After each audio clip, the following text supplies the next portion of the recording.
ഞാൻ രാജ്യസഭയിൽ ആലപിച്ച ഗീതം കേരളത്തിൽ ഏറെ പ്രചാരം നേടിയതാണ്.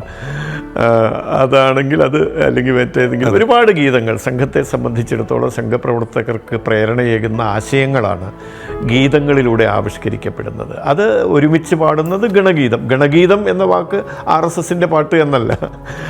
സംഘപ്രവർത്തകന്മാർ ശാഖകളിൽ വ്യക്തിനിർമ്മാണത്തിൻ്റെ ഭാഗമായി ബൗദ്ധിക വികാസത്തിൻ്റെ ഭാഗമായി ചൊല്ലി പഠിക്കുന്ന ഗീതങ്ങളാണ്. അത് പരമേശ്വർജി ഉൾപ്പെടെ നമ്മുടെ എല്ലാം പ്രിയപ്പെട്ട നന്ദേട്ടൻ ഉൾപ്പെടെ ഹരിയേട്ടൻ, നമ്മെ വിട്ടുപോയ ഹരിയേട്ടനെ പോലെ, മാധവജിയെ പോലെ, രാമചന്ദ്രേട്ടനെ പോലെയുള്ള അനേകം മുതിർന്ന കാര്യകർത്താക്കളും ഇപ്പോൾ പ്രവർത്തിച്ചുകൊണ്ടിരിക്കുന്ന കാര്യകർത്താക്കളിൽപ്പെട്ട ആളുകളുമൊക്കെ അവർ എഴുതിയ കവിതകളാണ് ഗീതങ്ങളായിട്ട് നമ്മൾ സ്വീകരിക്കുന്നത്.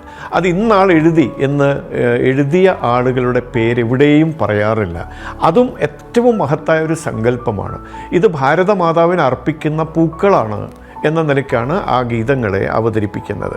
അങ്ങനെ അർച്ചന ചെയ്യുന്ന ഒരാൾ ഇന്നാളാണ് എന്നറിയപ്പെടുന്നതിൽ പ്രസക്തിയില്ല എന്നുള്ളത് കൊണ്ടാണ് സംഘത്തിന് പുറത്തുള്ള ബഹുമാന്യനായ യശശരീരനായ ONV കുറുപ്പിനെ പോലുള്ള ആളുകൾ എഴുതിയ ഗീതം പോലും നമ്മുടെ ഗണഗീതങ്ങളിൽ ഉൾപ്പെട്ടിട്ടുണ്ട്. അതുകൊണ്ട് ഞാൻ രാജ്യസഭയിൽ ആലപിച്ച കേരളത്തിൽ പ്രചാരം നേടിയ ആ ഗീതം അതൊരു 4 വരി ചൊല്ലുന്നതിൻ്റെ ഒപ്പം ONV കുറുപ്പ്, അത് പലപ്പോഴും ചിലപ്പോൾ പലർക്കും അറിയില്ല, ONV കുറുപ്പ് ഒരു കമ്മ്യൂണിസ്റ്റുകാരനാണ്. പക്ഷേ അദ്ദേഹം എഴുതിയ ദേശഭക്തി ഗാനം പോലും സംഘശാഖകളിൽ പ്രവർത്തകന്മാർ ചൊല്ലി പഠിച്ചിട്ടുണ്ട്. അപ്പോൾ ഞാൻ അതിൻ്റെ ഒരു 4 വരിയും കൂടെ ചൊല്ലാം. രാജ്യസഭയിൽ ആലപിച്ചത് ഞാൻ പറഞ്ഞതുപോലെ പ്രചുര പ്രചാരം നേടിയ ഒന്നാണ്. വിദ്യാലയങ്ങളിലൊക്കെ കുട്ടികൾ ആലപിക്കുക, ഞങ്ങളോടൊക്കെ വന്ന് ചോദിക്കാറുണ്ട്, മാഷേ നിങ്ങളുടെ ആ പാട്ടൊന്ന് തരാമോ എന്നൊക്കെ ചോദിക്കാറുണ്ട്. അതാണ് പരമപവിത്രമതാമീ മണ്ണിൽ ഭാരതാംബയെ പൂജിക്കാൻ പുണ്യവാഹിനി സേചനമേൽക്കും പൂങ്കാവനങ്ങളുണ്ടിവിടെ, പൂങ്കാവനങ്ങളുണ്ടിവിടെ. ഇലയും ഇതളും പൂവും മൊട്ടും ഇറുത്തെടുത്തർപ്പിച്ചിടാൻ തലകുമ്പിട്ടു തരും പൂങ്കൊമ്പുകൾ തഴച്ചു വളരുന്നുണ്ടിവിടെ.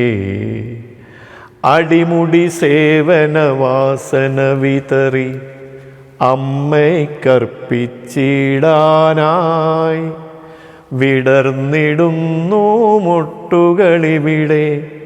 അങ്ങനെ പോവുകയാണ് ആ വരികൾ. എത്ര ഉദാത്തമായ ഭാവമാണ് നമ്മുടെ പൂജിക്കാനുള്ള പുഷ്പങ്ങൾ. ആരെയാണ് ഉദ്ദേശിക്കുന്നത് നമുക്ക് എല്ലാവർക്കും അറിയാം. അതെ, ഞാൻ പറഞ്ഞല്ലോ ONV സാർ എഴുതിയ ആ ഗീതം, അതിൻ്റെ ഒരു 4 വരിയും കൂടെ ഞാൻ ചൊല്ലാം. കാരണം അത് വേണ്ടത്ര ഒരുപക്ഷെ ജനങ്ങളിൽ എത്തിയിട്ടുണ്ടാവില്ല. നമുക്കറിയാമല്ലോ സംഘത്തിൻ്റെ കാഴ്ചപ്പാട്. വേണമെങ്കിൽ ONV കുറുപ്പ് കമ്മ്യൂണിസ്റ്റുകാരനാണ്, അദ്ദേഹത്തെ എഴുതിയത് നമുക്ക് വേണ്ട എന്ന് പറയാം. പക്ഷേ സംഘം അതല്ല. എല്ലാവരെയും സ്വീകരിക്കുന്ന മനോഭാവത്തോടെയാണ് സംഘം പ്രവർത്തിക്കുന്നത്. ഞാൻ ദീർഘിപ്പിക്കുന്നില്ല, ഇതാണ് ആ വരികൾ. ഭാരതഹൃദയ വിപഞ്ചിയിലുണരും രാഗമാലിക നാം, നാനാവർണ്ണമനോഹരമായൊരു രാഗമാലിക നാം. ഭാരതഹൃദയ വിപഞ്ചിയിലുണരും രാഗമാലിക നാം, നാനാവർണ്ണമനോഹരമാമൊരു രാഗമാലിക നാം. ഇത്രയും പറഞ്ഞതിന് ശേഷം കവി എഴുതുകയാണ്. ഒന്നേ നമ്മുടെ മധുര സ്വപ്നം, ഒന്നേ സങ്കൽപ്പം, ഒന്നേ നമ്മുടെ മാനസതാരിൽ സ്പന്ദന മൃദുതന്ത്രം, കരളിൽ കാൽത്തളിർ വെപ്പിലുമൊരു പോൽ ശ്രുതിലയ താളങ്ങൾ. അങ്ങനെ പോവുകയാണ്. ആ ഗീതത്തിൽ ഭാരതത്തിൻ്റെ വൈവിധ്യങ്ങൾ ആവിഷ്കരിക്കുന്നുണ്ട്, നമുക്ക് നേടേണ്ട ലക്ഷ്യങ്ങളെക്കുറിച്ച് പറയുന്നുണ്ട്.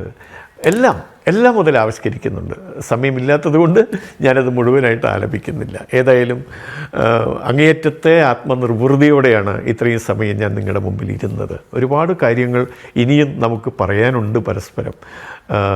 ആ നിലയ്ക്കൊക്കെ ഏറ്റവും സന്തോഷത്തോടെയുള്ളൊരനുഭവമായി എന്ന് പറയാൻ എനിക്ക് സാധിക്കും.